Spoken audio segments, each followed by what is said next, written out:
দিন প্রতিষ্ঠা করতে হতে পারলাম বাংলাদেশ জামাত ইসলাম থানার গুরুত্বপূর্ণ দোয়ার 4 নম্বর দোয়ার করতে আয়োজিত আজকের এই সাধারণ সভায় উপস্থিত আছেন বাংলাদেশ জামাত ইসলামী ঢাকা মহানগর দক্ষিণ মজলিসের অন্যতম সদস্য সৌজবাগ মুক্তাজনের সহকারী পরিচালক সৌজবাগ উত্তর থানার সম্মানিত আমির শ্রদ্ধাবাদন দায়িত্বশীল জনাব মনির বিন আনোয়ার ভাই উপস্থিত আছেন 4 নম্বর দোয়ারের সম্মানিত সভাপতি আমাদের মাসুমুল শিবাই উপস্থিত আছেন সেক্রেটারি আলী হোসেন ভাই ও আমাদের 4 আদর্শপাড়া ওয়ার্ডের সম্মানিত সেক্রেটারি আমি হোসেন সাইদি ভাই এবং অন্যান্য দায়িত্বশীল ভাই। আসসালামু আলাইকুম ওয়া রাহমাতুল্লাহ। ওয়া আলাইকুম আসসালাম। আপনার কাছে শুকরিয়া জ্ঞাপন করছি মহান আল্লাহ রাব্বুল আলামিন আমাদেরকে অনেক ব্যস্ততার মাঝেও এই সমস্ত কিছুকে উপেক্ষা করে এই কোরআনের মজলিসে কোরআন হাদিসের কিছু কথা শোনার জন্য বসার তৌফিক দান করেছেন। এই জন্য বলে আলহামদুলিল্লাহ। বিশ্ব মানবতার দূত হযরত মুহাম্মদ সাল্লাল্লাহু আলাইহি সাল্লামের নিকট যার আনিত বিধান যার আদর্শ বাস্তবায়ন করাই আমাদের মূল লক্ষ্য।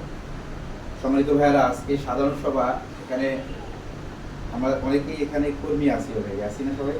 জামাত ইসলামের অনেকেই কর্মী শপথ নিয়েছি নাকি? আছি যেরকম অনেকেই আছে সাধারণ যারা আজকে নতুন আসছে।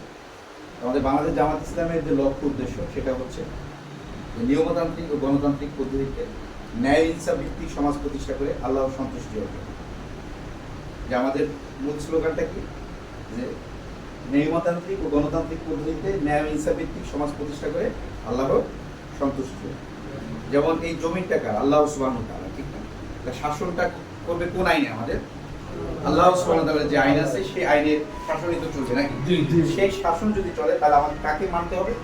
কোরআনকে মানতে হবে। আমাদের সর্বশ্রেষ্ঠ কিতাব যেটা আল্লাহ রাসূলের উপরে কি হয়েছিল, নাজিল হয়েছিল, সেই কিতাব হচ্ছে কি আল কোরআন, যেটার মাধ্যমে আমাদের কি করতে হবে? রাষ্ট্র পরিচালনা করতে হবে। সূরা মায়েদার 44, 45, 47 নম্বর আয়াতে শেষ অংশে এরকম আছে যে যারা আল্লাহর নাজিলকৃত বিধান দ্বারা রাষ্ট্র পরিচালনা বা বিচার কার্য পরিচালনা করলো না তারা হয় মুনাফিক, ফাসিক না জালিম, ঠিক না?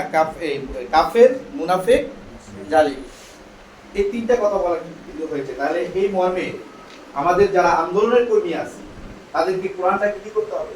লালন করতে হবে এবং সেই অনুযায়ী আমাদের কি করতে হবে? রাষ্ট্র পরিচালনার প্রত্যয় নিয়ে আমাদের কি করতে হবে?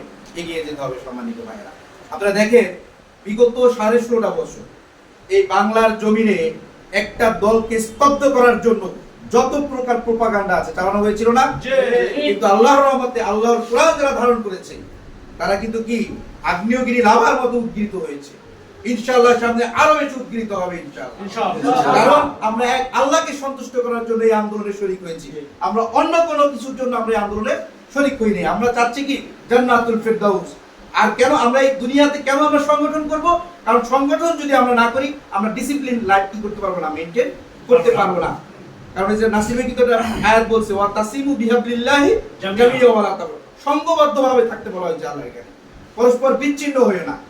একা যে কাজ করা যাবে না, 10 জনই মিলে সে কাজ কি সহজে করা যাবে। এই জন্য আমাদের সংগঠনের প্রয়োজন আছে এবং সংগঠন যদি আমরা মানতে যাই তাহলে কি আমাদের চেইন অফ কমান্ড মানতে হবে না? এই জন্য এখানে আনুগত্যের কথা বলা হয়েছে। তোমরা আল্লাহর আনুগত্য করো, আল্লাহ রাসূলের আনুগত্য করো, তারপর তোমাদের যারা কি আছে দায়িত্বশীল আছে তাদের আনুগত্য করো।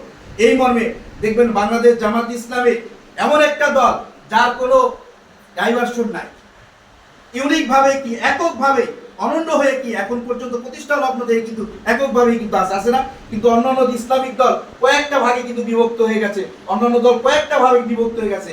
দেখেন একটা সবুজ বাগে যদি অন্যান্য দলের দিকে তাকান কয়েকটা কমিটি আছে না? কিন্তু জামাত ইসলামের কয়টা কমিটি আছে? ছাত্র শিবিরের কয়টা কমিটি আছে? তাহলে মানতে হবে যেটা ডিসিপ্লিন একটা অর্গানাইজেশন।